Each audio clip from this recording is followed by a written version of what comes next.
Hello दोस्तों, आप सभी के ढेर सारे कमेंट्स के बाद आखिरकार स्टोरी का नया पार्ट ऐड कर दिया गया है। स्वागत है आप सभी का हमारे इस विलेन मैनवा के नए चैप्टर में। आज की इस वीडियो में हम चैप्टर 185 से चैप्टर 200 तक की पूरी कहानी को कवर करेंगे। अगर आपने पिछली वीडियो नहीं देखी है तो मेरे चैनल पर जाकर उसे जरूर देख लीजिए, क्योंकि वहां चैप्टर 1 से चैप्टर 185 तक का फुल एक्सप्लेनेशन मौजूद है। और वीडियो शुरू करने से पहले अगर आपको वीडियो पसंद आए तो वीडियो को लाइक करना और चैनल को सब्सक्राइब करना मत भूलना। आपका एक लाइक और सब्सक्राइब हमें ऐसे ही शानदार वीडियो लाने के लिए प्रेरित करता है। तो बिना किसी देरी के चलिए शुरू करते हैं। पिछली वीडियो में हमने देखा था कि तियानशी ने लिन सान को तियानशी सिटी से निष्कासित कर दिया था। इसके बावजूद लिन सान ने कुछ नहीं कहा और चुपचाप वहां से आगे बढ़ गया था। अब आगे किन फेंग ये सब देखकर थक चुका था। उसे समझ नहीं आता था कि लिन जाइनी हर बार किस्मत के जाल से कैसे बच निकलती है। पहले उसने उसके छोटे भाई से रिश्ता तोड़ा, फिर सबके सामने लिन सैन को निकाल दिया, और पहले भी कई मौके उसने खुद खो दिए थे। अब कहने को कुछ बचा ही नहीं था। लिन सैन की आंखों में उदासी चमकी। उसने धीरे से कहा, तो फिर अलविदा, और मुड़कर अकेला चल पड़ा। क्या? लिन जाइनी की आंखें फैल गई। उसे विश्वास नहीं हुआ कि लिन सैन सच में टियांगसन सिटी छोड़ देगा। वो उसके दूर जाते हुए पीछे को घूरती रह गई, फिर गुस्से से चिल्लाई, तुम समझते क्या हो? टियांगसन सिटी कोई ऐसी जगह है जहां जब चाहो आओ और जब चाहो चले जाओ। उसने तुरंत अपने शिष्यों को आदेश दिया, उसे रोको। लिन सैन रुका। उसकी आवाज शांत थी, लेकिन उसमें बर्फ जैसी ठंडक थी। मुझे मजबूर मत करो। फिर उसने धीरे से कहा, मैं पहले स्वॉर्ड गॉड चेंगकोंग की विरासत का उत्तराधिकारी था। एक हादसे के बाद मैं टियांगसन सिटी का कैदी बन गया, इसीलिए वहां रुका रहा। मेरे लिए वो सिर्फ संसार को देखने का एक पड़ाव था। सच कहूं तो टियांगसन सिटी ने मेरी ज्यादा मदद नहीं की। मैं सिर्फ हमारी पहली मुलाकात की वजह से रुका हुआ था, लेकिन बदले में तुम लोगों ने मुझे बार बार विनाश की तरफ धकेला। लिन जाइनी ने तिरस्कार से कहा, लिन सैन, तुम अभी भी सोचते हो कि हमें डरा सकते हो? उसके हिसाब से किन फेंग से लड़ने के बाद लिन सैन बुरी तरह घायल था। अब उससे डरने की कोई वजह नहीं थी। लिन सैन की आंखें अचानक तेज हो गई। तो फिर कोशिश करके देख लो। अगले ही पल उसके आसपास तलवार ऊर्जा लहराने लगी। टियांगसन सिटी के सभी शिष्य तुरंत सतर्क हो गए। उन्हें महसूस हो गया था कि अगर बात बढ़ी तो लड़ाई किसी भी क्षण शुरू हो सकती है। उधर टियांगसन सिटी के लोग अभी अकड़ में खड़े थे, मानो सचमुच खुद को कोई महान पवित्र संप्रदाय समझते हों। दोनों पक्षों के बीच माहौल इतना तनावपूर्ण हो चुका था कि किसी भी पल लड़ाई शुरू हो सकती थी। तभी किन फेंग की आवाज पूरे क्षेत्र में गूंज उठी। उसकी आवाज शांत थी, लेकिन उसे सुनकर सबके शरीर में सिहरन दौड़ गई। टियांगसन सिटी के शिष्य तुरंत पीछे हट गए, क्योंकि कुछ देर पहले किन फेंग ने जो तबाही मचाई थी वो अभी भी उनके दिमाग में ताजा थी। उसने अकेले हजारों योद्धाओं को दबा दिया था। यहां तक कि फेंग चेंग और लिन सैन जैसे राक्षसी प्रतिभाशाली लोग भी उसके सामने टिक नहीं पाए। घायल लिन सैन को वे हल्के में ले सकते थे, लेकिन किन फेंग को नहीं, कभी नहीं। लिन जाइनी ने सावधानी से पूछा, तुम कहना क्या चाहते हो? उसके मन में किन फेंग को लेकर भावनाएं बहुत उलझी हुई थी। अगर उस समय किन फेंग ने सिंहासन नहीं छीना होता तो शायद वो किन परिवार से रिश्ता तोड़ने नहीं जाती। कभी कभी वो ये भी सोचती थी, अगर उसके पिता ने किन हाउ की जगह किन फेंग को दामाद चुना होता तो क्या बहुत सारी परेशानियां टल जाती। लेकिन अब ये सब सोचने का कोई मतलब नहीं था। आखिरकार लिन जाइनी ने पीछे हटने का फैसला किया। वो किन फेंग से टकराने की हिम्मत नहीं जुटा सकी। उसे महसूस हो रहा था कि अगर कुनलुन के सारे योद्धा भी वापस आ जाए तो शायद फिर भी किन फेंग को रोक नहीं पाएंगे। उधर लिन सैन ने हाथ जोड़कर कहा, धन्यवाद भाई किन। उसके चेहरे पर हल्की मुस्कान थी। हालांकि टियांगसन सिटी अब उसके लिए मायने नहीं रखता था, लेकिन किन फेंग का उसके लिए खड़ा होना उसे सच में छू गया था। समय के साथ लिन सैन को यह एहसास हो चुका था कि किन फेंग उतना निर्दयी नहीं था जितना लोग कहते थे। किन फेंग मुस्कुराया, फिर आगे बढ़कर उसने जोर से लिन सैन की पीठ पर थपकी मार दी। लिन सैन लगभग उछल पड़ा, लेकिन उसे सबसे ज्यादा डर किसी और बात से लग रहा था। किन फेंग की वो अजीब नजर, वही पुरानी नजर, सालों पहले जैसी, ऊपर से अपने छोटे भाई और उसके साथ किन फेंग का अलग व्यवहार। लिन सैन ने तुरंत दिमाग झटक दिया, नहीं, ज्यादा मत सोचो, आखिर इसे भाईचारे का प्रदर्शन भी कहा जा सकता था, और कुछ और भी। ये सोचकर उसके रोंगटे खड़े हो गए। वो जल्दी से बोला, भाई किन, मुझे एक जरूरी काम याद आ गया, अब मुझे चलना होगा। उसने तुरंत हाथ जोड़कर विदा ली और बिना पीछे देखे निकल गया। उसे लग रहा था कि अगर वो किन फेंग के पास एक पल और रुका तो उसका मानसिक संतुलन बिगड़ जाएगा। किन फेंग के साथ रहने का फायदा था, मुसीबत में मदद जरूर मिलती थी, लेकिन उसकी बातें वो किसी को भी डरा सकती थी। किन फेंग ने जाते हुए लिन सैन को देखा। उसकी आंखों में हल्की उदासी थी, लेकिन उसने रोकने की कोशिश नहीं की। उसके मन में बस एक ही बात थी, हम फिर मिलेंगे बहुत जल्द। जब सब लोग चले गए तो किन फेंग का मूड तुरंत अच्छा हो गया। अब मजे की बारी। उसने सिस्टम को पुकारा, लकी ड्रॉ शुरू करो। तुरंत परिचित चक्र उसके सामने प्रकट हुआ। सुई घूमने लगी। कुछ पल बाद डिंग, कॉन्ग्रेट्स होस्ट, आपने super god level sword skill प्राप्त की है। One sword opens the heaven gate. Qin Feng कुछ सेकंड तक चुप रहा, फिर उसका चेहरा सुन पड़ गया। फिर तलवार, हर बार तलवार ही क्यों? उसे समझ नहीं आता था कि उसका भाग्य तलवारों से इतना जुड़ा क्यों है, लेकिन इसमें कोई शक नहीं था कि यह तकनीक heaven slaying sword draw technique से भी कहीं ज्यादा शक्तिशाली थी। किन फेंग की आंखें चमक उठीं। नहीं, इसे सीधे पूर्णता तक ले जाऊंगा। उसने तुरंत सिस्टम को आदेश दिया, एक super god level great perfection card इस्तेमाल करो। Ding, one sword opens the heaven gate सफलतापूर्वक ग्रेट परफेक्शन स्तर पर पहुंची। अचानक अनगिनत तलवार ज्ञान उसके दिमाग में भर गया। उसे महसूस हुआ मानो धरती फट रही हो, आसमान टूट रहा हो, और एक तलवार पूरे ब्रह्मांड को दो हिस्सों में बांट सकती हो। एक तलवार जो स्वर्ग का द्वार खोल दे, एक तलवार जिसका कोई मुकाबला न हो। किन फेंग के चेहरे पर संतोष भरी मुस्कान आ गई। हालांकि इसकी कीमत भी कम नहीं थी। पूरे 20 लाख विलेन पॉइंट्स खर्च हो गए। कुछ पल बाद उसने आह भरी, अगर लिन सैन अभी यहां होता तो शायद मुझे ये नई तलवार कला आजमाने का मौका मिल जाता। फिर उसने सिर हिलाया, छोड़ो, किस्मत हमें फिर मिलाएगी। इसके बाद किन फेंग ने गॉड लेवल ट्रेजर चेस्ट खोला। डिंग, कॉन्ग्रेट्स होस्ट, आपने अमर स्तरीय खजाना प्राप्त किया है, map of mountains and reverse, जिसे शान ही शी जी तू भी कहा जाता था। यह कोई साधारण खजाना नहीं था, बल्कि स्वर्ग और धरती से जन्मा एक इमोर्टल लेवल ट्रेजर था। इसके भीतर एक पूरा स्वतंत्र संसार मौजूद था, जिसमें पर्वत, नदियां, झीलें, समुद्र, चांद, तारे सब समा सकते थे। अगले ही पल किन फेंग के सामने एक साधारण दिखने वाली रेशमी चित्रपटी प्रकट हुई, लेकिन उसके भीतर छिपी शक्ति किसी भी व्यक्ति को स्तब्ध कर देने के लिए काफी थी। किन फेंग के हाथ में मौजूद शान ही शी जीतू धीरे धीरे खुली। जैसे ही उसने उसे खोला, उसमें से बेहद घनी आध्यात्मिक ऊर्जा बाहर फैल गई, यहां तक कि उसकी शक्ति सिक्स पाथ्स एम्परर लुओ द्वारा दिए गए खजाने से भी ज्यादा लग रही थी। अंदर झांकने पर विशाल सुनहरे पर्वत दिखाई दे रहे थे, उनके बीच घुमावदार नदियां बह रही थी। पूरा दृश्य किसी छोटे संसार जैसा था। किन फेंग ने सोचा, पहले इसे आजमा कर देखते हैं। तभी झाओ बाई ने जिज्ञासा में अपना पंजा अंदर डाला। अगले ही पल स्विश, वो सीधे अंदर खिंच गया। अरे, मैं कहाँ गया? झाओ बाई घबराकर इधर उधर देखने लगा। अचानक नई जगह पहुंचने से वो पूरी तरह चौंक गया था। उसी समय किन फेंग ने मन में मिली जानकारी के अनुसार हाथ बढ़ाया और झाओ बाई को वापस बाहर खींच लिया। कुछ ही देर में झाओ बाई को दोनों दुनियाओं के बीच आना जाना समझ आ गया। उसकी आंखें चमक उठीं, मानो उसके सामने नई दुनिया का दरवाजा खुल गया हो। फिर तो वो खुशी से पागल हो गया। मैं अंदर जा रहा हूं, मैं बाहर आ गया, फिर अंदर, फिर बाहर। वो लगातार दौड़ता रहा, कभी नक्शे के अंदर, कभी बाहर। कुछ देर बाद तो वो अंदर के पहाड़ों और जंगलों में भी इधर उधर भागने लगा। अच्छी बात यह थी कि वहां कोई जानवर नहीं थे, वरना झाओ बाई किसी को पकड़कर परेशान करना शुरू कर देता। उधर एक्सायन यान और युलन दोनों उत्सुकता से गर्दन बढ़ाकर देख रही थी। ये आखिर है क्या? लेकिन किन फेंग के पास उन्हें समझाने का समय नहीं था। इस समय उसकी नजर दांव फ्रूट की बेल पर टिकी हुई थी। वो सोच रहा था, क्या इसे शान ही शी जी तू के अंदर लगाया जा सकता है? दांव फ्रूट को पकने में हजारों साल लगते थे, लेकिन जिस बेल पर वो उगते थे वो भी कोई साधारण चीज नहीं हो सकती थी। अगर फल न भी लगे तो कम से कम सजावट के लिए तो बढ़िया रहेगा। ये सोचकर किन फेंग ने फैसला कर लिया, चलो कोशिश करके देखते हैं। अगले ही पल उसने अपना हाथ जमीन पर रखा। धरती जोर से कांप उठी, चारों तरफ दरारें फैल गई। फिर एक अदृश्य शक्ति ने दांव फ्रूट की पूरी बेल को उसकी जड़ों समेत उखाड़ लिया। करीब 100 मीटर का इलाका भी साथ उठ गया। ये देखकर युलन की आंख फड़क गई।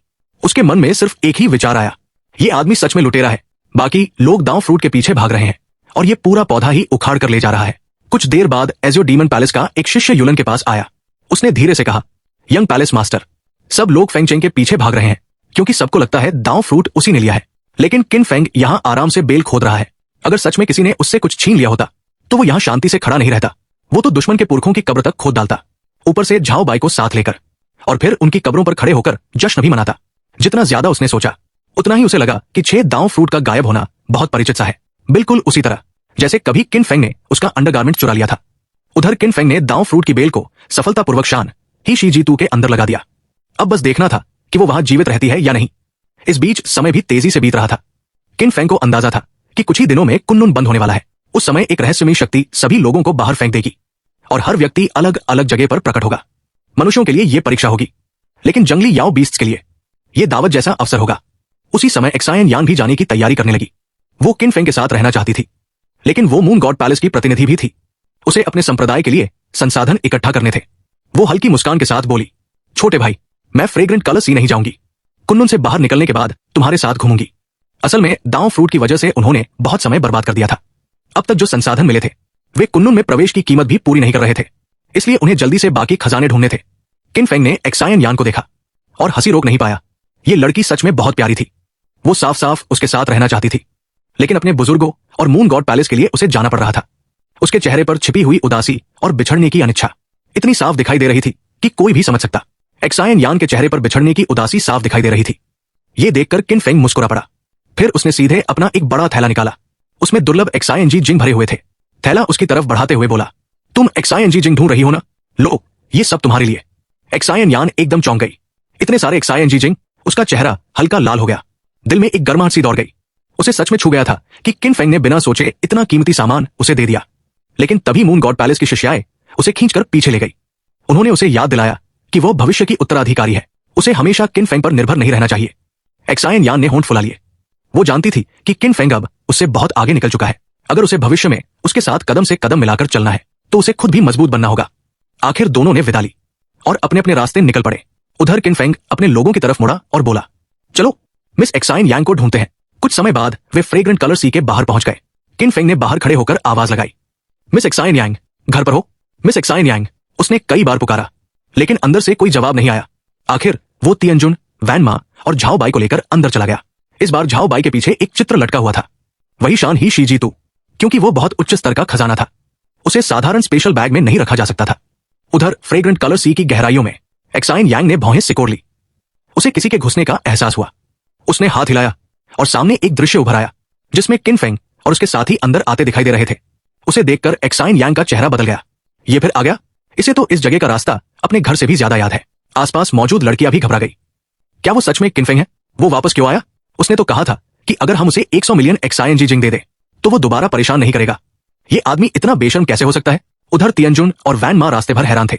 अब उन्हें समझ आ रहा था कि फ्रेग्रेंट कलर सी से कोई आसानी से बाहर क्यों नहीं निकल पाता। रास्ते में अजीब अजीब रोने की आवाजें सुनाई देती थी जो सीधे दिमाग पर असर करती थी। कभी कभी जमीन से भयानक ज़ॉम्बी भी निकल आते थे। उनकी ताकत इतनी थी कि वे दोनों को चींटी की तरह कुचल सकते थे। अचानक एक ठंडी हवा चली।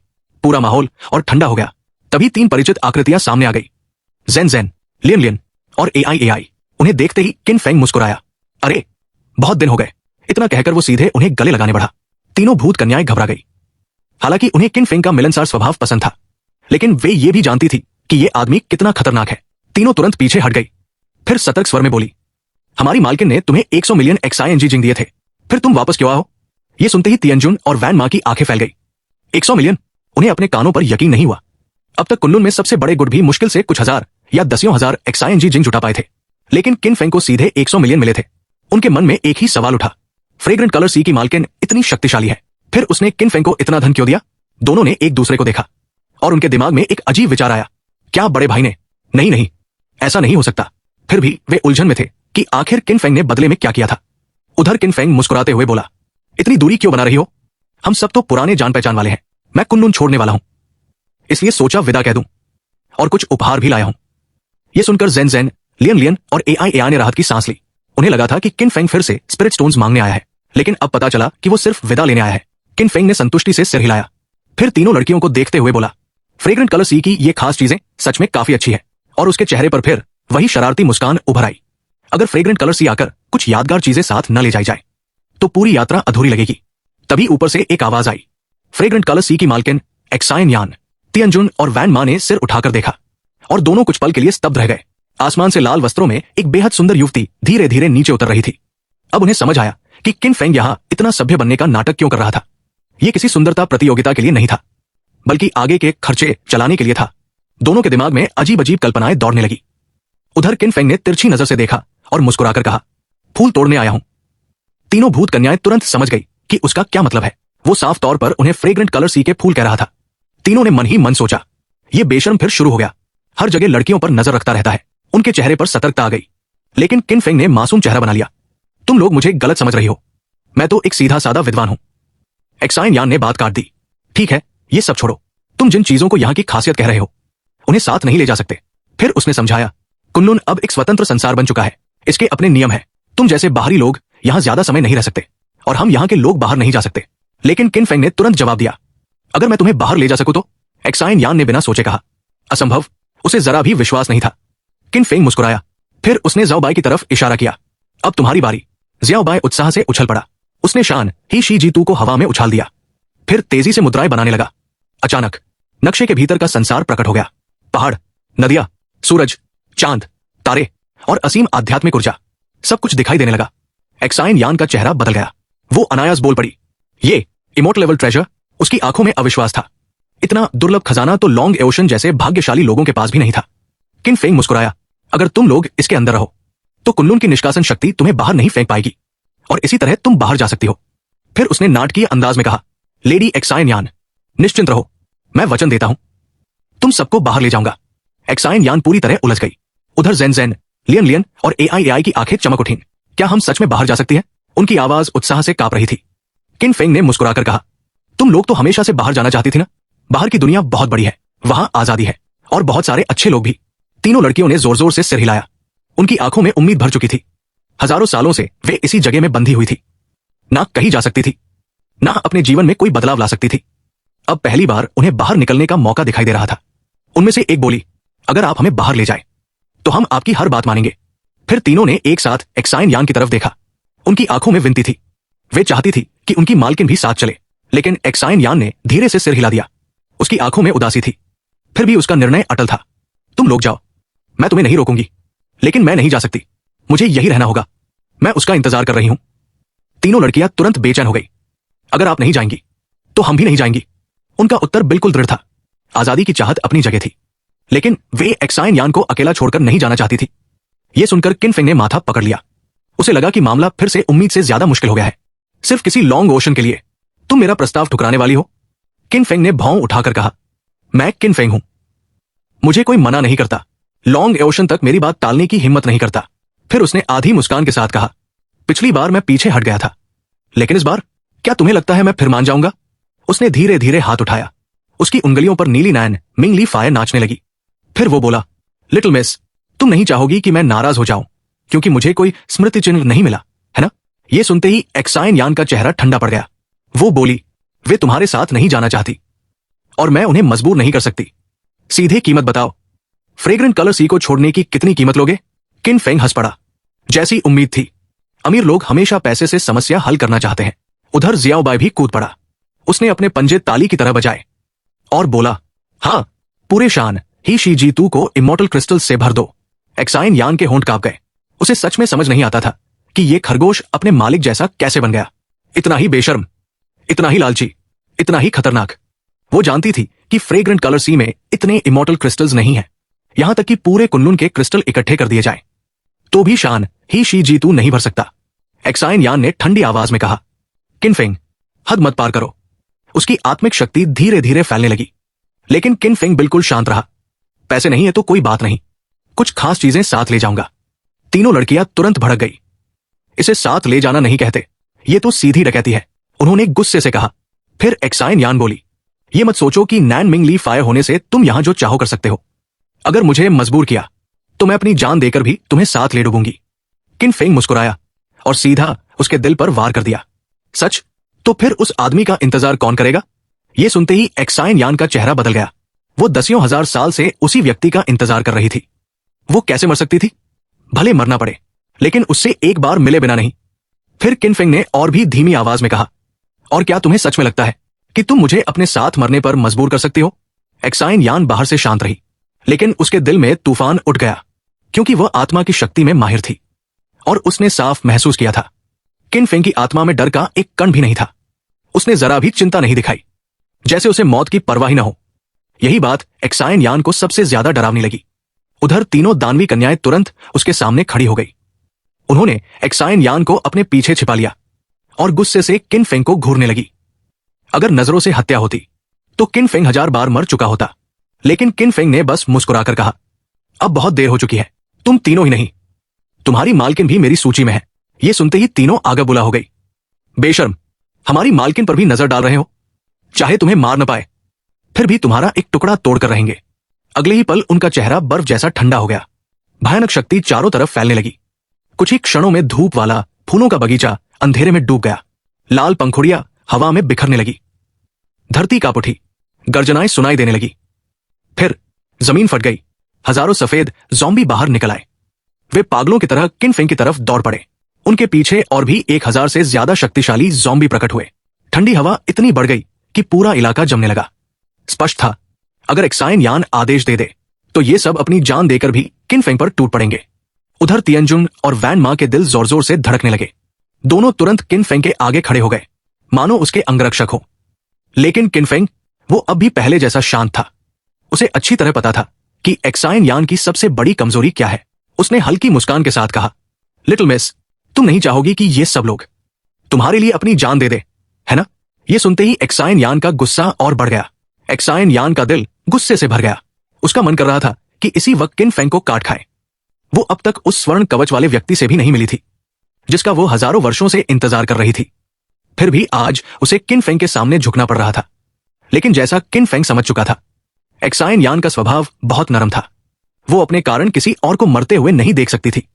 यही उसकी सबसे बड़ी कमजोरी थी और उसी वजह से उसका मन फिर डगमगाने लगा। उधर किन फेंग ने आसमान की तरफ देखा और मन ही मन मुस्कुराया। भाई लॉन्ग ओशन, तुम्हारी पत्नी की देखभाल मैं कर रहा हूं, चिंता मत करो। आखिरकार एक्साइन यान ने गहरी सांस ली, मानो अपनी आखिरी जिद भी छोड़ दी हो। फिर धीरे से बोली, मैं तुम्हारे साथ चलूंगी। तीनों दानवी कन्याएं स्तब्ध रह गई। मिस, आप ऐसा क्यों कर रही है? सिर्फ इसलिए कि किन फेंग सोल अटैक से नहीं डरता और उसके पास नैन मिंगली फायर है, इसका मतलब यह नहीं कि हम लड़ नहीं सकते। उन्हें समझ नहीं आ रहा था कि एक्साइन यान इतना बड़ा समझौता क्यों कर रही है। लेकिन सच तो यह था कि एक्साइन यान हार मान चुकी थी। उसी समय सिस्टम की आवाज गूंजी, डिंग। कॉन्ग्रेट्स होस्ट, चोजन वन की अनुपस्थिति में उसकी स्त्री से सफलतापूर्वक छेड़छाड़ करने पर 200,000 विलेन पॉइंट्स प्राप्त हुए। डिंग। कॉन्ग्रेट्स होस्ट, चोजन वन की प्रेमिका को दबाव में लाने पर 200,000 विलेन पॉइंट्स प्राप्त हुए। डिंग। कॉन्ग्रेट्स होस्ट, चोजन वन की अनुपस्थिति में उसकी प्रेमिका की देखभाल करने पर 500,000 विलेन पॉइंट्स प्राप्त हुए। यह सुनकर किन फेंग के चेहरे पर चौड़ी मुस्कान फैल गई। उसे ऐसे संत स्वभाव वाली लड़कियां सच में पसंद थी, क्योंकि वे हमेशा दूसरों को बचाने के बारे में सोचती थी, अपनी कुर्बानी देकर भी, और इसी वजह से वे अंत में समझौता करने पर मजबूर हो जाती थी। किन फेंग के हिसाब से ऐसे लोगों से निपटना आसान था, कम से कम उन पागल नायकों से तो आसान, जो मरने मारने पर उतर आते थे। कुछ देर बाद एक्साइन यान ने ठंडी आवाज में कहा, मैं तुम्हारे साथ जा सकती हूं, लेकिन एक शर्त है। कुन्नुन से बाहर जाने के बाद तुम इन्हें आजाद कर दोगे, इन्हें अपनी जिंदगी जीने दोगे। किन फेंग ने बिना झिझक जवाब दिया, मुझे सिर्फ मिस एक्साइन यान में दिलचस्पी है। यह सुनकर एक्साइन यान का चेहरा और काला पड़ गया। वो तुरंत दूसरी तरफ मुड़ गई। अब उसका मन नहीं था कि किन फेंग की तरफ एक बार भी देखे। उसे लगा ये आदमी हर सीमा पार कर चुका है। उसने ज़ॉम्बियों और भूत कन्याओं की जान का इस्तेमाल करके उसे मजबूर किया था। अब उसके मन में बस एक उम्मीद थी कि एक दिन लॉन्ग ओशन लौटे और उसकी मजबूरी समझे। उधर किन फेंग ने ज़ाओबाई की तरफ देखा, काम शुरू करो। अब जब एक्साइन यान मान चुकी थी तो 10,000 ज़ॉम्बियों ने भी विरोध नहीं किया। ज़ियाओबाई खुशी खुशी फ्रेग्रेंट कलर सी के सारे कीमती फेंग शुई ट्रेजर्स उठाने लगा और एक एक करके शान ही शी जीतू के अंदर डालने लगा। असल में यहां की ज्यादातर चीजें यिन एट्रीब्यूट वाली थी, जो किन फेंग के लिए बहुत उपयोगी नहीं थी। लेकिन मुफ्त का सामान छोड़ने वाला वो नहीं था। इसी बीच तियनजुन अचानक दौड़ता हुआ आया। उसका चेहरा उत्साह से चमक रहा था। किन फेंग ने पूछा, क्या हुआ?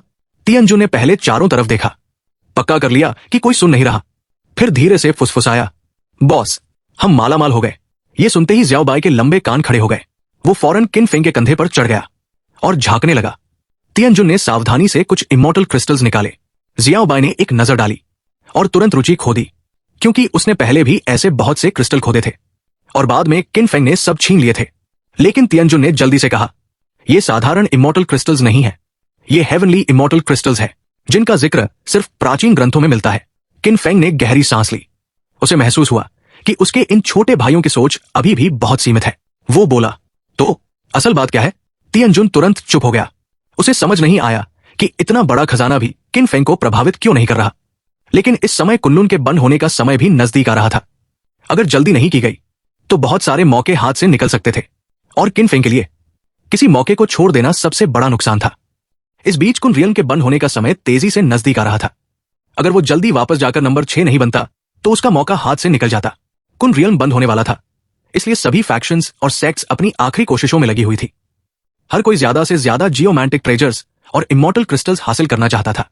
उनके हाथों में मौजूद दांव फ्रूट्स किसी भी ट्रेजर या इमॉर्टल क्रिस्टल से कहीं ज्यादा कीमती थे। तभी जब हर कोई आखिरी मौके का फायदा उठाने में लगा था, एक सनसनीखेज खबर पूरे कुनलून में फैल गई। फ्रेग्रेंट कॉप्सी में किसी को एक फेरी क्रिस्टल माइन मिल गई थी। क्या मजाक कर रहे हो? यह कैसे हो सकता है? मैं झूठ नहीं बोल रहा। पता नहीं क्यों, लेकिन फ्रेग्रेंट कॉप्सी अब खतरनाक नहीं रहा। अब वहां कोई भी आराम से आ जा सकता है। बहुत सारे लोग वहां फेरी क्रिस्टल्स खोद रहे हैं। मैं और कुछ नहीं बताऊंगा। अगर अभी नहीं गया तो देर हो जाएगी। अफवाहों के मुताबिक कुछ लोगों ने तो हजारों फेरी क्रिस्टल्स तक निकाल लिए थे। अब नहीं गए तो बहुत देर हो जाएगी। जाना है या नहीं? तुम्हारी मर्जी, मैं तो जा रहा हूं। जैसे जैसे खबर फैलती गई, कोई भी फैक्शन शांत नहीं बैठ पाया। सभी ने खुद जाकर देखने का फैसला किया। जब वे वहां पहुंचे तो पाया कि अफवाह पूरी तरह सच थी। रेड फ्लावर गार्डन मुरझा चुका था, ठंडी ऊर्जा गायब हो चुकी थी और उसकी जगह चारों तरफ गहरे गड्ढे और फेरी क्रिस्टल्स खोदते हुए लोग दिखाई दे रहे थे। उसी समय फ्रेग्रेंट कॉप्सी के बाहर एक पेड़ के नीचे चिनफांग और शियाओ खड़े होकर सामने का नजारा देख रहे थे। उनके पीछे दो बॉडीगार्ड तियान जुन और वान मा खड़े थे। तियान जुन ने परेशान होकर पूछा, क्या हम बस खड़े होकर इन्हें फेरी क्रिस्टल्स खोदते हुए देखते रहेंगे? चिनफांग मुस्कुराया, हम हार्वेस्ट सीजन की तैयारी कर रहे हैं। वान मा पहले तो हैरान हुआ, लेकिन फिर अचानक उसे बात समझ में आ गई। आपका मतलब इन्हें फेरी क्रिस्टल्स खोदने दो और फिर हम उनसे सब छीन लेंगे? तियान जुन चिंतित होकर बोला, हालांकि बड़े भाई की ताकत बेमिसाल है, लेकिन अगर हमें एक साथ इतने लोगों का सामना करना पड़ा और वे भाग गए तो ज्यादा कुछ वापस लेना मुश्किल होगा। चिनफांग हंस पड़ा, किस बात का डर? जब खजाना हाथ में हो तो पूरी दुनिया अपनी होती है। इतना कहकर उसने एक जेड बॉटल निकाली। बॉटल देखते ही तियान जुन और वान मा के चेहरे बदल गए। वे दोनों इस चीज की भयानक ताकत पहले ही देख चुके थे। सिर्फ सेलेस्टियल रियल्म के योद्धा ही नहीं, बल्कि युआन दान रियल्म के साधकों के लिए भी इसका सामना करना मुश्किल था। ये लुओ डेमन लॉर्ड का मशहूर जहर था। एक बार कोई इसकी चपेट में आ जाता तो वो सीधे चिनफांग की फसल बन जाता। दोनों को अचानक चिनफांग की पूरी योजना समझ में आ गई। फेरी क्रिस्टल्स तो सिर्फ चारा थे, कुन रियल्म बंद होने वाला था। सभी फैक्शंस पहले ही ढेर सारे ट्रेजर्स जमा कर चुकी थी। अब वे खुद चिनफांग के जाल में फंसने वाले शिकार थे। चिनफांग आत्मविश्वास से बोला, सिर्फ वे फेरी क्रिस्टल्स ही नहीं जो उन्होंने अभी निकाले हैं, बल्कि कुन लून में मिले बाकी सारे ट्रेजर्स भी हमारे होंगे। इमॉर्टल क्रिस्टल्स का लालच ऐसा है कि कोई उसका विरोध नहीं कर सकता। फिर उसने गर्व से कहा, जब से मुझे लुओ डेमन लॉर्ड का फॉर्मूला मिला है, मैं 1000 लीटर से ज्यादा तैयार कर चुका हूं।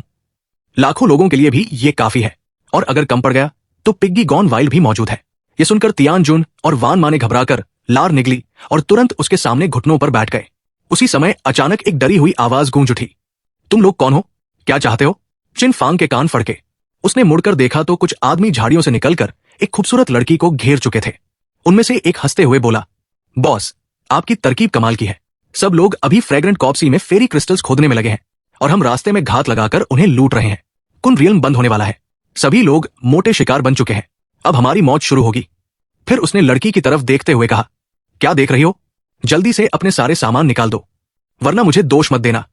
ये सुनते ही चिनफांग आग बुला हो गया, मेरे शिकार को लूट रहे हो? उसने इतनी मेहनत से पूरा खेल सजाया था और ये लोग बीच में आकर हिस्सा काटने लगे थे। वो हल्के से एक टहनी पर कदम रखकर हवा में उछला और बड़ी खूबसूरती से लड़की के सामने उतर गया। डरो मत छोटी बहन, मैं इन डाकुओं को संभालता हूं। अचानक उसके सामने किसी को देखकर डाकू भी चौंक गए। उन्होंने तुरंत हथियार निकाल लिए। हालांकि चिनफांग की कल्टिवेशन सिर्फ एंट्री दाओ रियल्म की चौथी लेयर लग रही थी, लेकिन उसका ऑरा बेहद अलग था। वो ऐसी तलवार जैसा दिख रहा था जो अभी म्यान में है, लेकिन निकलते ही दुनिया हिला देगी। तभी किसी ने धीरे से कहा, वो चिनफांग है। ये सुनते ही सभी डाकुओं के चेहरे उड़ गए। चिनफांग अब तक काफी मशहूर हो चुका था। गंभीर चेहरा बनाकर उसने कहा, तुम लोगों के हाथ पैर सही सलामत है, खुद ट्रेजर क्यों नहीं ढूंढते? दूसरों को लूटना ही आता है। जानते हो, ये बिल्कुल ओल्ड सिक्स वाली हरकत है। उसकी बात सुनकर तियान जुन और वान मा लगभग पेड़ से गिर पड़े। पूरे कून रियल में अगर सबसे बड़ा ओल्ड सिक्स कोई था तो वो खुद चिनफांग ही था, लेकिन फिर भी वो दूसरों को डांट रहा था। शर्म से दोनों का सिर झुक गया। डाकुओं का लीडर भी समझदार निकला। उसने तुरंत पीछे हटने का आदेश दिया।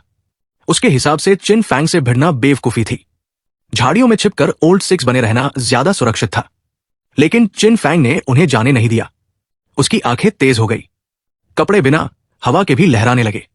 वो चट्टान पर खिले बर्फीले कमल की तरह खड़ा था और उसके शरीर से भयानक स्वॉर्ड इंटेंट निकल रही थी। अगले ही पल अनगिनत स्वॉर्ड बीम्स आसमान में चमक उठी। डाकुओं के चेहरे सफेद पड़ गए।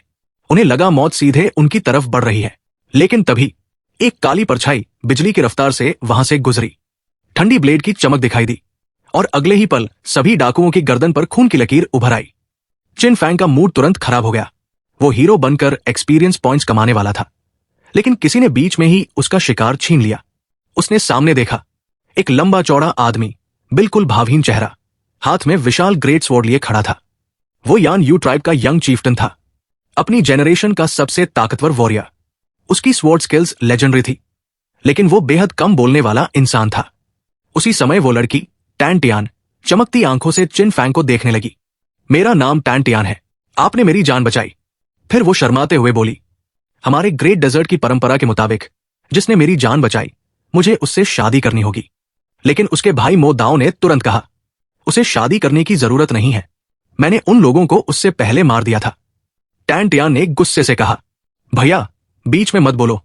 लेकिन मो दाओ का चेहरा बिल्कुल नहीं बदला। वो अपनी बहन को पकड़कर वहां से ले जाने लगा। टैन टियान छटपटाती रही, भैया छोड़ो, ये मेरी जिंदगी की खुशी का सवाल है। मो दाओ फिर भी नहीं रुका। वो अपनी बहन से बेहद प्यार करता था, लेकिन उसे चिन फैंग बिल्कुल पसंद नहीं आया। उधर टियान जून और वैन मा भी नाराज थे। उस आदमी ने उन्हें पूरी बातचीत में एक बार भी नहीं देखा था। लेकिन चिन फैंग का ध्यान कहीं और था। वो लाशों पर बने घावों को देख रहा था। सिर्फ एक बार, एकदम सटीक। घाव की गहराई, ताकत और निशाना, सब कुछ परफेक्ट था। तब उसे एहसास हुआ, मो दाओ सिर्फ ताकतवर नहीं था, वो एक बेहद खतरनाक स्वॉर्ड मास्टर था। इसके अलावा वो सिर्फ एक साधारण वार था। उसमें किसी तरह की जादुई शक्ति या तकनीक का इस्तेमाल भी नहीं हुआ था। फिर भी वो सीधे हेवनली सेक्ट रियल्म के उन लोगों को एक ही पल में मारने के लिए काफी था। चिन फांग समझ गया कि मो दाओ ने अपनी ब्लेड को चरम स्तर तक पहुंचा दिया है। तेज, सटीक और बेरहम। ऐसी ब्लेड स्किल सिर्फ प्रतिभा से नहीं आती। इसके लिए सालों तक लगातार एक जैसी उबाऊ प्रैक्टिस करनी पड़ती है, दिन के बाद दिन, साल के बाद साल। टियान जुन ने उत्सुकता से पूछा, बॉस क्या मो दाओ की ब्लेड सच में इतनी डरावनी है? बहुत डरावनी। चिन फांग ने दूर जाते हुए मो दाओ की पीठ को देखते हुए जवाब दिया, अगर हम दोनों एक जैसी परिस्थितियों में लड़े, सिर्फ साधारण मूव्स का इस्तेमाल करें, तो उसका एक ब्लेड वार और मेरा एक तलवार वार, मैं निश्चित रूप से हार जाऊंगा। यह सुनकर तियान जुन और वान मा का गला सूख गया। मो दाओ के बारे में उनका डर और बढ़ गया। लेकिन तभी उन्होंने पूछा, लेकिन बॉस क्या आप सच में उससे लड़ते समय साधारण तलवार चलाएंगे? नहीं, चिन फांग ने तुरंत जवाब दिया। फिर उसने शियाओ यी की तरफ देखा, और तुम? शियाओ यी ने गंभीर चेहरे से कहा, बिल्कुल नहीं, बॉस कभी भी किसी लड़ाई में साधारण तलवार कला का इस्तेमाल नहीं करेंगे। अगले ही पल चिन फांग और शियाओ यी दोनों के चेहरे पर वही शरारती मुस्कान आ गई। उनकी वो खतरनाक मुस्कान देखकर ऐसा लगता था जैसे कोई नया शिकार फंसने वाला हो। उधर प्रिंसेस नानफांग का मूड पहली बार बेहतर हुआ था। चिन फांग नाम के उस राक्षस के हाथों बुरी तरह हारने के बाद उसे लगने लगा था कि ग्रेट शिया का भविष्य अंधकारमय हो चुका है। उसे लग रहा था कि अब सिर्फ पतन ही बाकी है। लेकिन किसे पता था कि किस्मत अचानक पलट जाएगी। किसी ने इमॉर्टल क्रिस्टल माइन की खबर लीक कर दी थी। सौभाग्य से वो बचे हुए हेवनली सेक्ट के शिष्यों को इकट्ठा करने में सफल हो गई थी। अब उसे बस इतना करना था कि कुन रियल्म बंद होने से पहले जितने ज्यादा इमॉर्टल क्रिस्टल्स मिल सके उतने निकाल लिए जाएं। अगर ऐसा हो गया तो ग्रेट जिया डायनेस्टी के पास अभी भी उम्मीद बाकी रहेगी और वापस लौटने पर उसे सजा भी नहीं मिलेगी। प्रिंसेस नानफांग की आंखों में पहले कभी न दिखी ऐसी दृढ़ता चमक उठी। उसने फैसला कर लिया, वो न सोएगी न आराम करेगी। कुन रियल्म बंद होने तक लगातार खुदाई करती रहेगी, चाहे कितना भी कठिन क्यों न हो। क्योंकि इस बार वो किसी और के लिए नहीं बल्कि अपने भविष्य के लिए मेहनत कर रही थी। उसी समय हेवनली हार्ट सिटी की लिन शिंगर भी वहां पहुंच गई। समुद्री व्यापारियों की वो खूबसूरत युवती इमॉर्टल क्रिस्टल माइन को देखते ही समझ गई कि ये बिल्कुल वही जगह है जिसके बारे में लिन सान जानता था। अगर लिन सान ने पहले ही उसे इस खदान का पता बता दिया होता तो हेवनली हार्ट सिटी को यहां बाकी सभी लोगों के साथ प्रतिस्पर्धा नहीं करनी पड़ती। लेकिन अफसोस, लिन सान ने जानकारी देने के बजाय कुंवारा रहना ज्यादा पसंद किया। लिन शिंगर ने दांत पीसते हुए कहा, लिन सान बस इंतजार करो, इसका हिसाब मैं तुमसे जरूर लूंगी। इतना कहकर वो अपने शिष्यों को लेकर खुदाई शुरू करने चली गई। ऊपर खड़ा चिन फांग नीचे मौजूद हजारों लोगों को जान लगाकर काम करते हुए देख रहा था। उसके चेहरे पर संतुष्टि साफ दिखाई दे रही थी। उसकी नजर में ये सभी लोग उसके मेहनती कर्मचारी थे, ऐसे कर्मचारी जो बिना वेतन लिए ओवरटाइम कर रहे थे और शिकायत भी नहीं कर रहे थे। भला ऐसा कौन सा बॉस होगा जिसे ऐसे कर्मचारी पसंद नहीं आएंगे? अचानक उसकी नजर एक परिचित चेहरे पर पड़ी। अरे ये तो मेरी प्यारी युलान है। चिन फांग हैरान रह गया, ये फिर से मेरे जाल में कैसे फंस गई? फिर उसने मासूम चेहरा बनाकर कहा, इस बार तो सच में मेरा कोई दोष नहीं है। उधर नीचे खड़ी युलान को अचानक बहुत बुरा एहसास होने लगा। उसे समझ नहीं आ रहा था कि आखिर ऐसा क्यों महसूस हो रहा है। कुछ देर बाद चिन फांग ने कहा, तुम दोनों बाहर निगरानी रखो। वो शियाओ यी को साथ लेकर शाने शीजितु के अंदर चला गया और तियान जुन तथा वान मा को बाहर पहरा देने का आदेश दे दिया। लेकिन जैसे ही वो अंदर पहुंचा, एक भयानक ठंडी लहर उसके शरीर से टकराई। ऐसा लगा जैसे बर्फीली हवा का पहाड़ उस पर गिर पड़ा हो। दूर उसे शिन यान दिखाई दी। वो अपनी फू कॉफिन को केंद्र बनाकर कुछ तैयार कर रही थी। शाने शीजितु के भीतर मौजूद सारी लिंची को खींचकर वो इस जगह को एक और भयानक सुगंधित मृत सागर में बदलने की कोशिश कर रही थी। ये दृश्य देखते ही चिन फांग का चेहरा गंभीर हो गया। उसे ये उदास और डरावना माहौल बिल्कुल पसंद नहीं था। उसने तुरंत अपने मन से शाने शीजितु को नियंत्रित किया। आखिर इस दुनिया का मालिक वही था। यहां वह किसी देवता से कम नहीं था। सिर्फ एक विचार से वो नदियों और पहाड़ों की दिशा बदल सकता था। सिर्फ एक विचार से चांद और तारों को नियंत्रित कर सकता था। और इसी तरह इस दुनिया के अंदर मौजूद कोई भी जीव, चाहे वो कितना भी शक्तिशाली क्यों न हो, एक विचार से बाहर निकाला जा सकता था या फिर एक विचार से दबाया जा सकता था। यहां तक कि अगर सामने पूरी ज़ॉम्बी सेना भी खड़ी हो तो भी इस दुनिया में अंतिम फैसला सिर्फ चिन फांग का ही चलता था। हालांकि ज़ॉम्बीज और घोस्ट लेडीज की कल्टिवेशन उससे कहीं ज्यादा थी, लेकिन नेमलेस डिवाइन फायर और शानहे शीजितू की मदद से चिन फांग उन्हें आसानी से पिघला सकता था। शिन यान गुस्से से कांप उठी। चिन फांग, तुमने मुझे फिर धोखा दिया। उसे इस आदमी से सबसे ज्यादा नफरत थी। चिन फांग ने कंधे उचकाए। मैंने तुम्हें कब धोखा दिया? यह सच है कि मैं शानहे शीजितू को कंट्रोल कर सकता हूं, और मैंने वादा भी किया था कि अगर तुम मेरे साथ बाहर आओगी तो मैं ज़ॉम्बीज और घोस्ट लेडीज को आजाद कर दूंगा। शिन यान ने शक भरी नजरों से उसे देखा। तुम सच में इन्हें आजाद कर दोगे? चिन फांग ने सज्जन बनने का नाटक करते हुए कहा। बिल्कुल, मैं एक नेक और ईमानदार इंसान हूं। जिसे आजादी चाहिए वो हाथ उठाकर नाम लिखवा सकता है। ये सुनते ही हजारों ज़ॉम्बीज और घोस्ट लेडीज के चेहरे खुशी से चमक उठे। आखिर हर कोई आजादी चाहता था। लेकिन जैसे ही वे हाथ उठाने वाले थे, चिन फांग के शरीर से भयानक अग्नियाभा फूट पड़ी। सभी के हाथ तुरंत नीचे आ गए। आजादी अच्छी चीज थी, लेकिन जिंदा रहना उससे भी ज्यादा जरूरी था। वे पहले ही एक बार मर चुके थे, दूसरी बार मरने का जोखिम कोई नहीं लेना चाहता था। शिन यान दांत पीसते हुए बोली, तुम कितने घटिया इंसान हो। चिन फांग ने मासूम चेहरा बनाया। गलत मत समझो, इतनी ठंडी और उदास जगह में एक जीवित इंसान का आग जलाकर खुद को गर्म रखना बिल्कुल स्वाभाविक है। फिर उसने चारों तरफ देखा और भावुक आवाज में बोला, वाह। किसी ने हाथ नहीं उठाया। मुझे उम्मीद नहीं थी कि तुम लोग मुझसे इतना प्यार करते हो। हम सिर्फ कुछ ही बार मिले हैं और फिर भी तुम मुझे छोड़कर नहीं जाना चाहते। इससे साबित होता है कि तुम लोग मेरे चरित्र पर कितना भरोसा करते हो। चूंकि तुम मुझ पर इतना भरोसा करते हो, इसलिए मैं मजबूरी में तुम्हारी जान की जिम्मेदारी ले लेता हूं। शिन यान लगभग खून थूकने वाली थी। अब जाकर उसे समझ आया कि चिन फांग शुरू से क्या चाहता था। बाहर निकलने और आजादी देने का वादा सब सिर्फ एक जाल था। उसका असली मकसद सिर्फ यहां के संसाधन नहीं थे। वो पूरी फ्रेग्रेंट कॉप्सी की ताकत पर कब्जा करना चाहता था। उसे लगा था कि वो सबकी आजादी के बदले सौदा कर सकती है, लेकिन असल में वही इस्तेमाल हो गई। हजारों ज़ॉम्बीज और घोस्ट लेडीज ने निराश होकर आह भरी। आखिरकार उन्होंने अपनी किस्मत स्वीकार कर ली। 3 खूबसूरत घोस्ट गर्ल्स बेचारगी भरे चेहरे बनाकर बोली, मास्टर, अब हमारी जान आपकी जिम्मेदारी है। कृपया हमारा ख्याल रखिए। उनकी एक्टिंग इतनी असली लग रही थी कि अगर चिन फांग ने उनकी आत्मिक शक्ति का डरावना हमला पहले न देखा होता तो शायद वह भी धोखा खा जाता। लेकिन अब वो अच्छी तरह जानता था कि ये लड़कियां बिल्कुल मासूम नहीं थी। जब सभी ने अपनी लाइफ सेविंग चार्म्स उसके हवाले कर दिए, चिन फांग अपनी मशहूर विलेन वाली हंसी रोक नहीं पाया। अब उसके पास हजारों ज़ॉम्बीज और घोस्ट लेडीज की सेना थी। भविष्य में कोई भी उस पर आसानी से चिल्लाने की हिम्मत नहीं करेगा।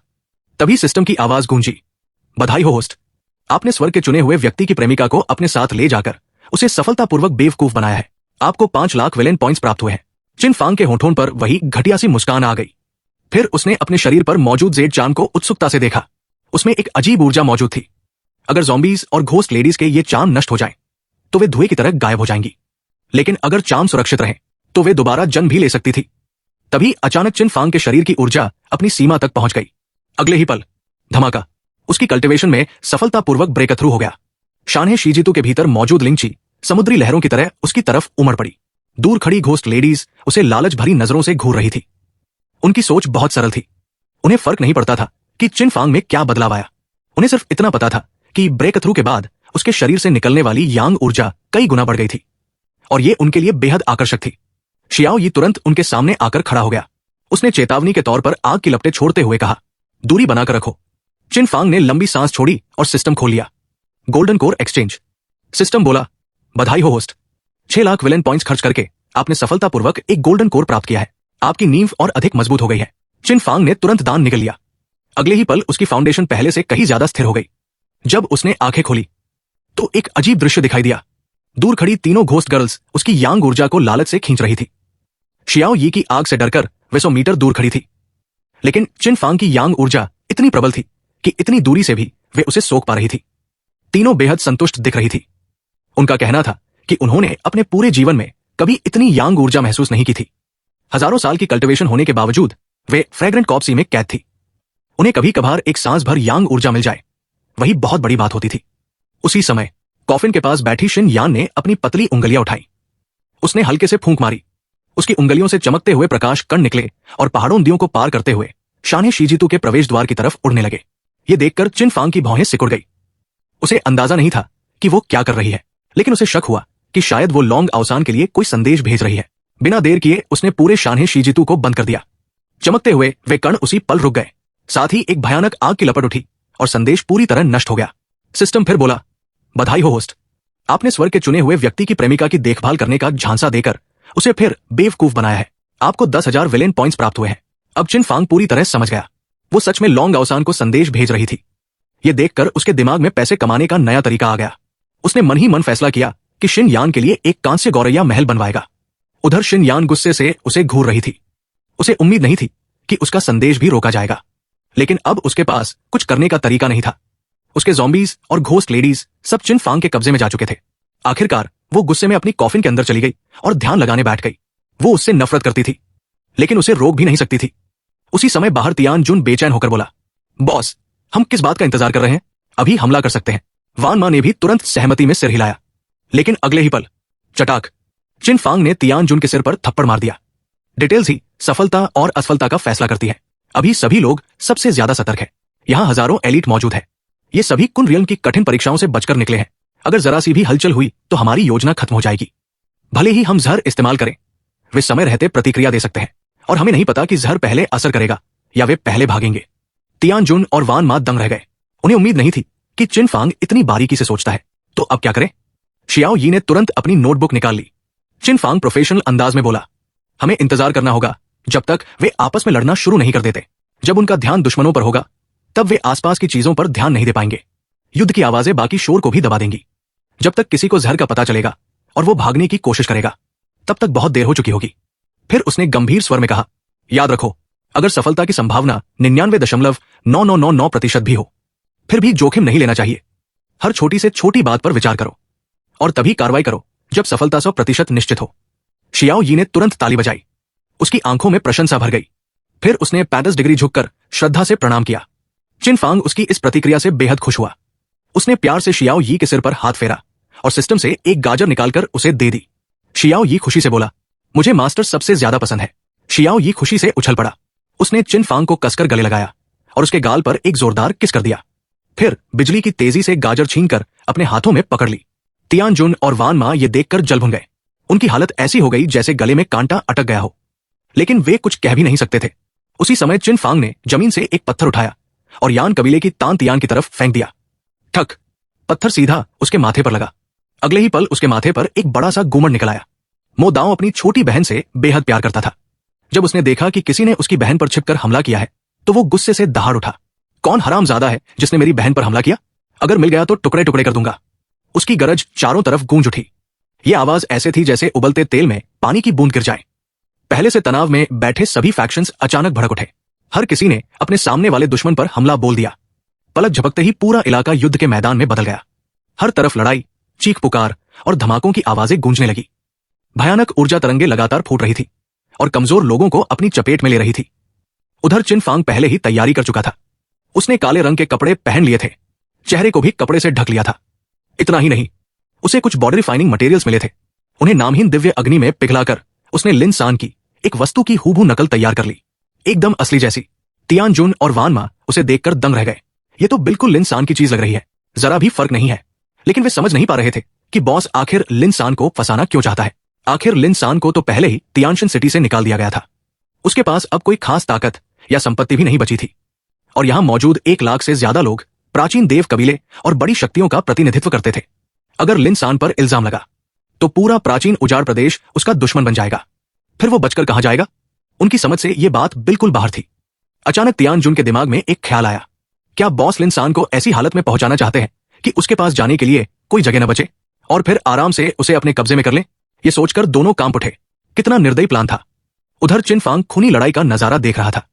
उसने दुखी होने का नाटक करते हुए लंबी सांस भरी। मुझे सच में अफसोस हो रहा है। फिर उसने गंभीर चेहरा बनाया। लेकिन क्या किया जाए? सब कुछ पैसे की वजह से हो रहा है। दुनिया की सारी बुराइयों की जड़ पैसा है। अगर पैसा ना होता तो लोग लालच में नहीं पड़ते। अगर पैसा ना होता तो लोग अपना जमीर नहीं बेचते। इसलिए आज मैं खुद त्याग करने जा रहा हूं। इन पाप से भरे इमॉर्टल एसेंस को मैं अपने निजी स्पेस में सील कर दूंगा। मैं इन्हें नरक में फेंक दूंगा, लेकिन किसी और के हाथ नहीं लगने दूंगा। शियाओ यी ने गंभीरता से सिर हिलाया। वो अपने मास्टर का बोझ बांटने के लिए पूरी तरह तैयार था। तियान जुन और वान मा के चेहरे फड़क उठे। अब जाकर उन्हें समझ आया कि वे सिर्फ अधीनस्थ ही क्यों हैं। उनकी सोच अभी उस स्तर तक नहीं पहुंची थी। उसी समय घात लगाकर बैठी 3 महिला भूतों को संकेत मिल गया। चिन फांग ने उनके बीच बने संबंध के जरिए हमला शुरू करने का आदेश भेज दिया था। बिना एक पल गवाए उन्होंने जेड की बोतलें तोड़ दी। चटाक, बोतलें टूटते ही जहर बाहर फैल गया। लुओ थ्रॉट पियर्सिंग पॉइजन धीरे धीरे गैस के रूप में पूरे फ्रेग्रेंट कॉप्सी में फैलने लगा। ये क्या है? प्रिंसेस नानफांग चौंक गई। बोतलों के टूटने की आवाज सुनते ही उसने सावधानी से चारों तरफ देखा। असल में वो लड़ाई में शामिल ही नहीं होना चाहती थी। जैसे ही युद्ध शुरू हुआ वो तुरंत बाहर की तरफ भाग निकली। लगभग बाहर निकल ही गई थी, लेकिन अचानक उसके पूरे शरीर की ताकत गायब हो गई। पैर जवाब दे गए, घुटने मुड़ गए, वो जमीन पर गिर पड़ी। इतना ही नहीं, वो अपनी उंगलियां तक नहीं हिला पा रही थी। उसे जहर दिया जा चुका था। तांजोंग सेक्ट के बाकी शिष्य भी एक एक करके जमीन पर गिरने लगे। किसी को समझ ही नहीं आया कि हुआ क्या है। तभी आकाश में एक लड़की दिखाई दी। उसने प्राचीन शैली के वस्त्र पहने हुए थे। वो बिना किसी सहारे हवा में तैर रही थी, मानो गुरुत्वाकर्षण का उस पर कोई असर ही ना हो। यह देखकर प्रिंसेस नानफांग का दिल बैठ गया, क्योंकि सिर्फ नेसेंट सोल रियल्म या उससे ऊपर के साधक ही हवा में स्वतंत्र रूप से उड़ सकते थे। वो घबराकर उठने की कोशिश करने लगी, लेकिन शरीर पूरी तरह सुन्न हो चुका था। वो सिर्फ असहाय होकर देख सकती थी। वो प्राचीन वेशभूषा वाली लड़की धीरे धीरे नीचे उतरी। फिर उसने नानफांग के शरीर से वो रिंग निकाल ली जिसमें इमॉर्टल एसेंस रखे हुए थे। तभी नानफांग को कुछ अजीब महसूस हुआ। उस लड़की का शरीर बर्फ की तरह ठंडा था। उसके चारों तरफ भयावह आत्मिक आभा फैली हुई थी। नानफांग की आंखें डर से फैल गई। ये इंसान नहीं है, ये एक भूत है, और कोई साधारण भूत नहीं। हजारों सालों से साधना कर रही एक शक्तिशाली महिला भूत। रिंग हाथ लगते ही वो लड़की खुशी से उछल पड़ी। मास्टर बहुत खुश होंगे। इतना कहकर वो अपना इनाम लेने के लिए तेजी से चिनफांग की तरफ उड़ गई। प्रिंसेस नानफांग बुरी तरह तड़प उठी। मेरे इमॉर्टल एसेंस वापस करो, जल्दी वापस करो। उसे इस बात से कोई फर्क नहीं पड़ता था कि सामने वाला इंसान है या भूत। वो पूरी ताकत से उठकर उसके पीछे भागना चाहती थी। आखिर वे इमॉर्टल एसेंस ग्रेट जिया डायनेस्टी की आखिरी उम्मीद थे। अगर वे भी चले गए तो ग्रेट जिया अपनी सबसे बड़ी ताकत खो देगा। लेकिन चाहे वो कितनी भी कोशिश करती, उसका शरीर हिल तक नहीं रहा था। वो सिर्फ असहाय होकर चोर को दूर जाते देख सकती थी। तभी जंगल के रास्ते से एक मासूम और खुशमिजाज आवाज सुनाई दी। दरवाजा खोलो, एक अच्छा खरगोश अंदर आना चाहता है। शियाओ यी गुनगुनाता हुआ जंगल के रास्ते पर चल रहा था। क्योंकि चिनफांग इस समय लिन सान को फंसाने की तैयारी में व्यस्त था, इसलिए उसका सबसे भरोसेमंद साथी शियाओ यी अकेले घूमने निकल आया था। नानफांग उसे देखते ही कांप उठी। चिनफांग का खरगोश, अगर ये यहां था तो इसका मतलब वो राक्षस भी कहीं आसपास ही था। अगर वो फिर से उसके हाथों में पड़ गई तो उसे एक बार फिर उस आदमी को और ताकतवर बनते देखना पड़ेगा। अचानक शियाओ यी की आंखें चमक उठीं। अरे, आप तो वही शॉपिंग वाली बड़ी बहन हो। उसने तुरंत नानफांग को पहचान लिया। आखिर वही उसकी पहली ग्राहक थी, वही जिसने 10,000 टेल्स देकर चिनफांग को खरीदा था। और सबसे हैरानी की बात, उसने पैसे दिए थे लेकिन सामान लेना ही भूल गई थी। ये बात शियाओ यी को पूरे 1 साल तक याद रही थी। कितना बड़ा नुकसान था। उसी वजह से वो चिनफांग को दोबारा नया सामान बताकर बेच पाया था। शियाओ यी ने गंभीरता से सिर हिलाया। लगता है पिछली साझेदारी सफल रही थी, इसलिए मैं आपकी फिर मदद करूंगा। फिर उसने बड़ी मुश्किल से अपनी गाजर में से एक गाजर निकालकर नानफांग के मुंह में ठूंस दी। मैं बस इतनी ही मदद कर सकता हूं, दूसरों को तो गाजर भी नहीं मिलती। नानफांग का चेहरा काला पड़ गया। मुझे गाजर देकर सांत्वना क्यों दे रहे हो? वो गुस्से से फटने वाली थी। उधर दूसरी तरफ लिन शिंगर का चेहरा अचानक बदल गया। बुरा हुआ, हवा में जहर फैल चुका है। वो तुरंत अपने लोगों को लेकर फ्रेग्रेंट कॉप्सी से बाहर भागने लगी। लेकिन तभी चारों तरफ तलवार की तेज आवाज गूंज उठी। एक काले कपड़ों और नकाब में ढका व्यक्ति जहरीले धुएं को चीरता हुआ बाहर आया, और अगले ही पल उसने लिन शिंगर पर तलवारों की बारिश कर दी। वो और कोई नहीं बल्कि चिनफांग था। उसने सिर्फ लिन सान का सामान ही नहीं नकल किया था, बल्कि 10,000 विलेन पॉइंट्स खर्च करके एक आभा छिपाने वाला क्लोक भी खरीद लिया था। मिस, सावधान! हेवनली हार्ट सिटी के लोग तुरंत आगे कूद पड़े। उन्होंने मिलकर उस तलवार वार को रोक लिया। ठन ठन ठन चिंगारियां चारों तरफ उड़ने लगी। भयंकर टक्कर के कारण चिनफांग को पीछे हटना पड़ा। लेकिन जब उसकी तलवार की ऊर्जा पास की दीवार पर लगी तो सबके चेहरे बदल गए। सभी की नजरें उसकी तलवार पर गई, लेकिन तलवार काले कपड़े में लिपटी हुई थी। कोई पहचान नहीं पाया।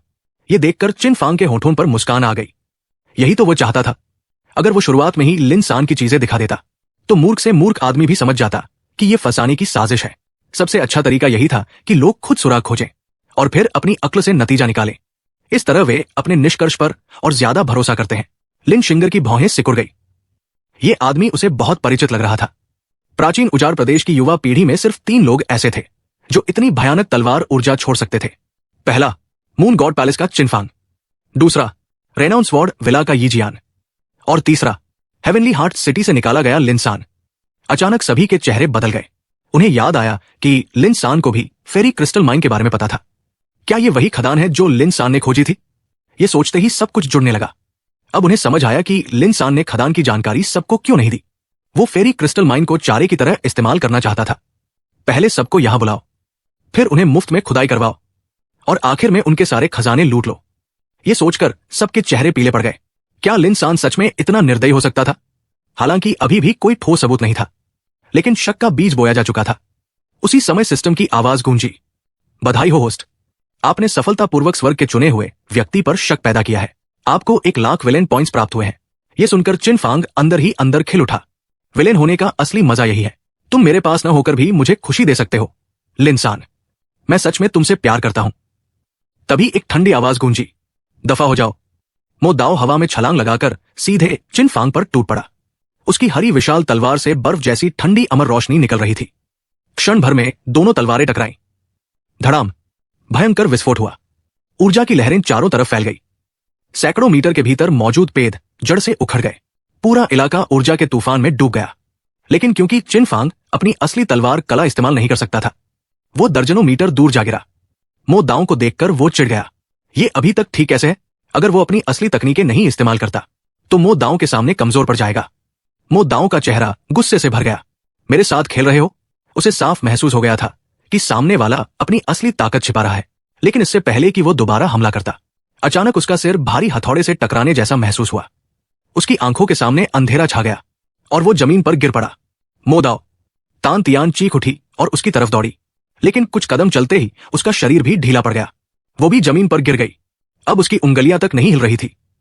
वो बस जमीन पर पड़ी पड़ी चिन फांग को देख सकती थी। उसे वो आदमी अब पहले से भी ज्यादा डरावना लग रहा था। चिन फांग ने तिरस्कार भरी नजर से मो दाओ को देखा। अब कहां गई तुम्हारी बहादुरी? फिर उसने मो दाओ की रिंग उतार ली। पिछली बार उसके शिकार छीनने का ये थोड़ा सा ब्याज था। मो दाओ गुस्से से दहाड़ उठा, बेशर्म बदमाश, अगर मारना है तो मार डाल। लेकिन चिन फांग ने उसकी तरफ देखा तक नहीं। वो सीधे यूलान की तरफ बढ़ गया। उसकी नजर तुरंत यूलान की रिंग पर गई। वो उसे भी लेना चाहता था। यूलान ने आखिरी ताकत लगाकर रिंग को कसकर पकड़ लिया। उसकी आंखों में सतर्कता और डर दोनों थे। चिन फांग थोड़ा हैरान हुआ। वाकई, जैसी उम्मीद थी, चुनी हुई भाग्यशाली लड़की अलग ही होती है। बाकी सभी पूरी तरह बेबस पड़े थे, लेकिन यूलान में अभी भी थोड़ी ताकत बची हुई थी। फिर भी चिन फांग के अनुसार ये खजाने उसके पास सुरक्षित नहीं थे, इसलिए बेहतर यही था कि वो खुद उनकी रक्षा करे। चटाक, उसने यूलान का हाथ झटक दिया और जबरदस्ती उसकी उंगली से रिंग निकाल ली। यूलान दर्द और गुस्से से उसे देखती रह गई, लेकिन कुछ कर नहीं सकती थी। उसे समझ नहीं आ रहा था कि हाल के दिनों में उसकी मुलाकात बार बार ऐसे गंदे बदमाशों से क्यों हो रही है।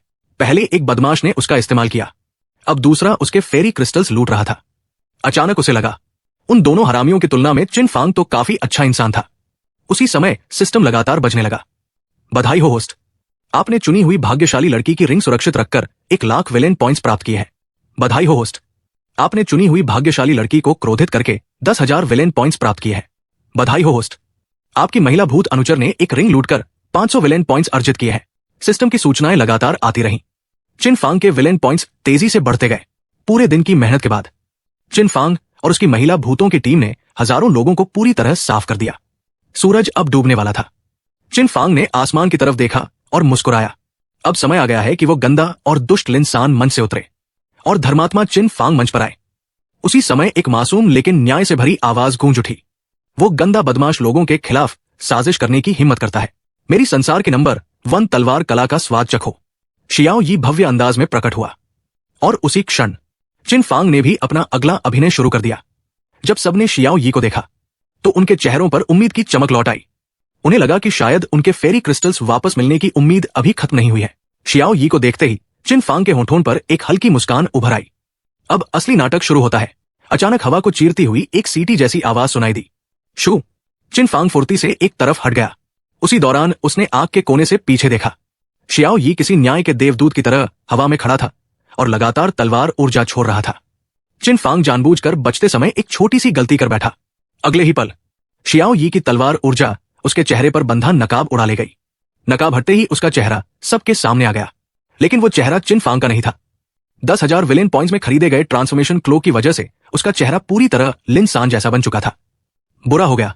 चिन फांग ने घबराने का नाटक किया। वो तुरंत अपना चेहरा घुमाकर भागने लगा। हालांकि उसने चेहरा छिपाने की पूरी कोशिश की, लेकिन तब तक बहुत देर हो चुकी थी। सभी लोग उसका चेहरा देख चुके थे। भले ही अभी कोई उसे पहचान न पाए, लेकिन बाद में याददाश्त के आधार पर उसका चेहरा दोबारा बनाया जा सकता था। शियाओ यी तुरंत चिल्लाया, भागकर कहां जाएगा बदमाश, रुक जा, आज ये देवता तुझे सजा देगा। इतना कहकर वो उसके पीछे दौड़ पड़ा। उसी समय सिस्टम की आवाज गूंजी, बधाई हो होस्ट, आपने सफलतापूर्वक स्वर्ग के चुने हुए व्यक्ति को फंसाकर उसे जानलेवा खतरे में डाल दिया है। आपको 20 लाख विलेन पॉइंट्स प्राप्त हुए हैं। ये सुनते ही चिन फांग खुशी से झूम उठा। उसने तुरंत सिस्टम खोलकर अपना बैलेंस देखा। हालांकि साधारण लोगों से बहुत कम पॉइंट्स मिलते थे, लेकिन यहां लोगों की संख्या बहुत ज्यादा थी।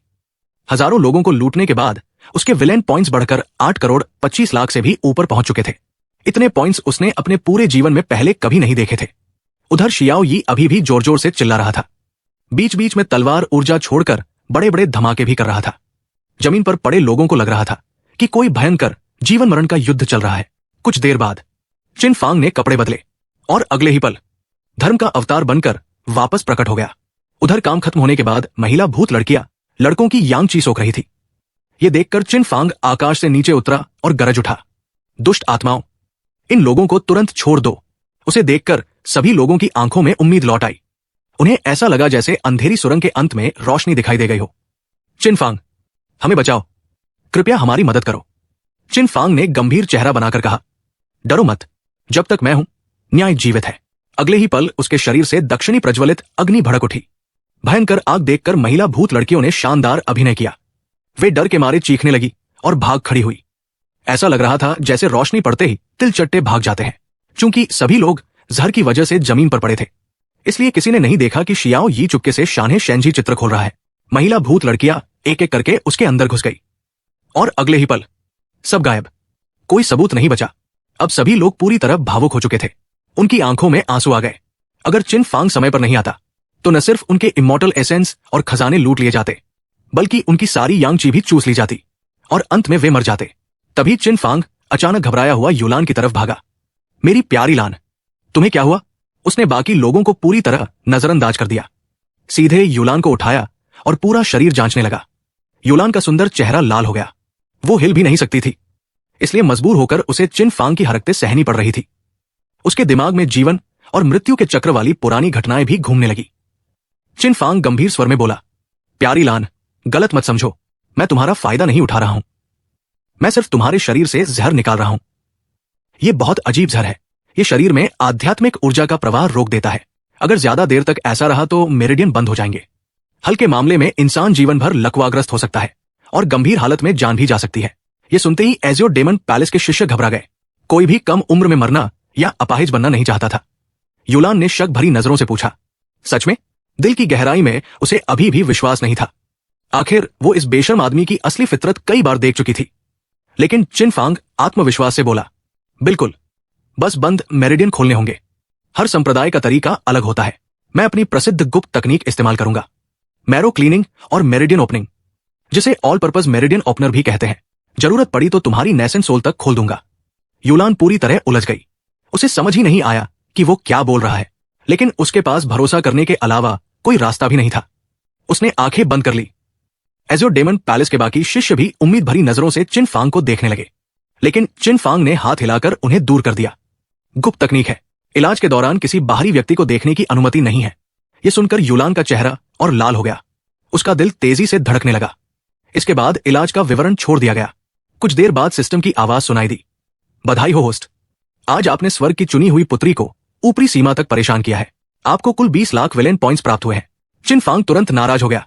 ऊपरी सीमा का क्या मतलब है? उसे लगा सिस्टम उसका अपमान कर रहा है। आखिर वो कभी विलेन पॉइंट्स के लिए काम नहीं करता था। उसे तो बस लोगों की मदद करना पसंद था। कुछ देर बाद उसने अपनी उंगली काटी और खून की एक बूंद यूलान के माथे पर लगा दी। यूलान को तुरंत महसूस हुआ कि उसके शरीर में आध्यात्मिक ऊर्जा दोबारा बहने लगी है। वो हैरान रह गई।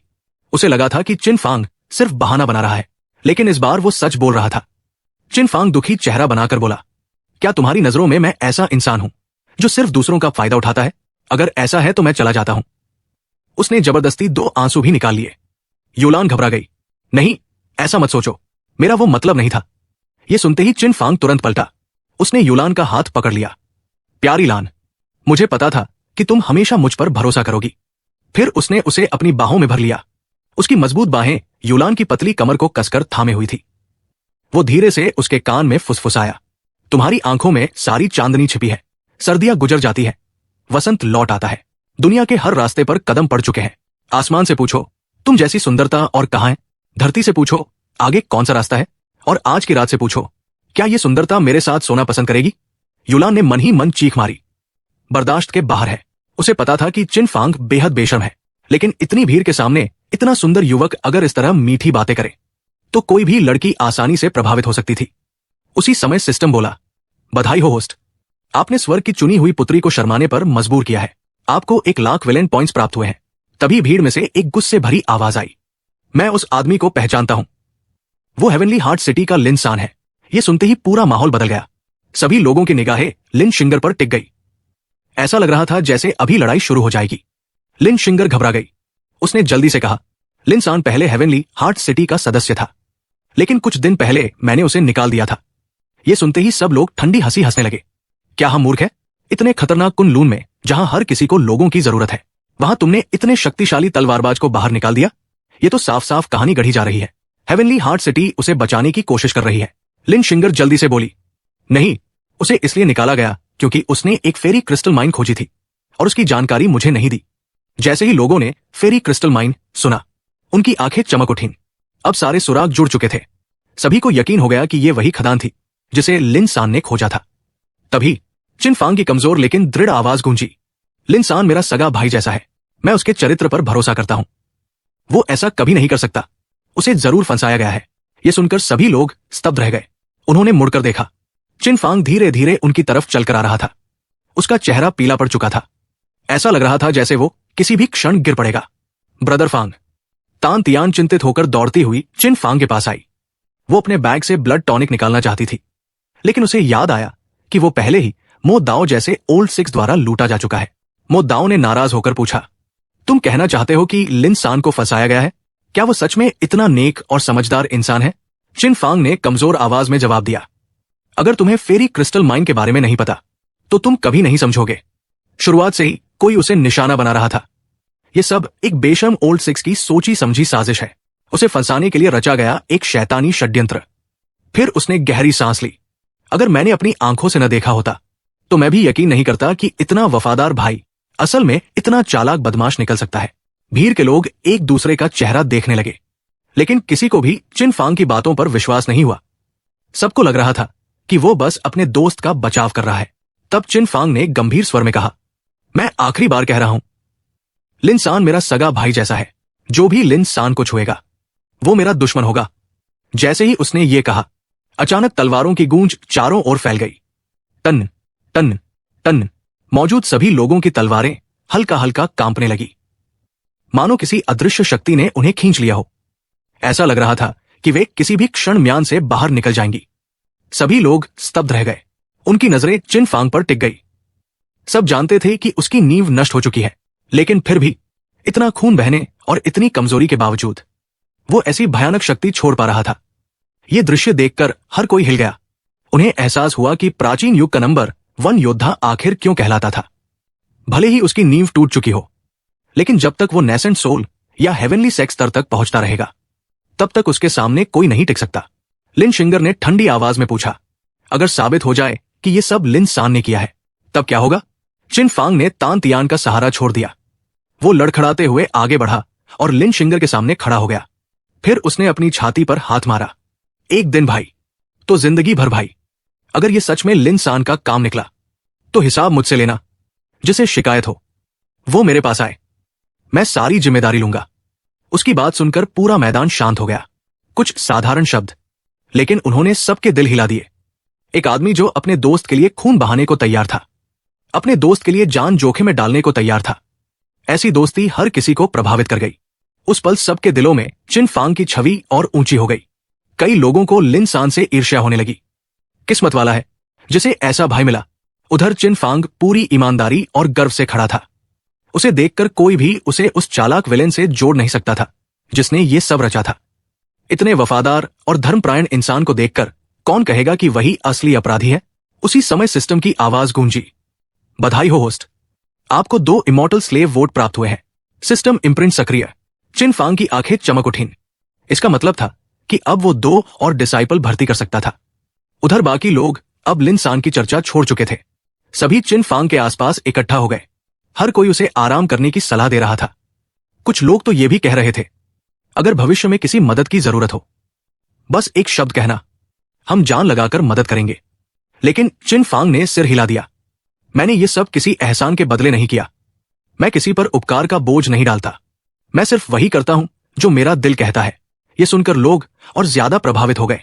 यहां मौजूद लोग प्राचीन उजाड़ प्रदेश की लगभग 80% ताकतों का प्रतिनिधित्व करते थे। सामान्य इंसान होता तो इतने बड़े एहसान के बदले अधिकतम लाभ मांगता, लेकिन चिन फांग ने सब कुछ ठुकरा दिया। ऐसी उदारता ने सबको पूरी तरह जीत लिया। अब किसी को भी नहीं लगता था कि उसका लिन सान से कोई संबंध हो सकता है।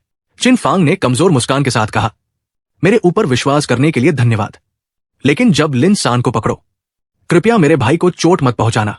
उसका पीला चेहरा देखकर सभी लोगों का दिल पिघल गया। अगर तान तियान उसे सहारा न दे रही होती तो वो किसी भी क्षण गिर सकता था। कई लोग शर्मिंदा महसूस करने लगे। हम कितने घटिया हैं, हमने ऐसे इंसान पर शक किया। उसने बिना किसी स्वार्थ के सबकी जान बचाई। दुनिया में इतना अच्छा इंसान भी हो सकता है। तान तियांग की आंखें लाल हो गई।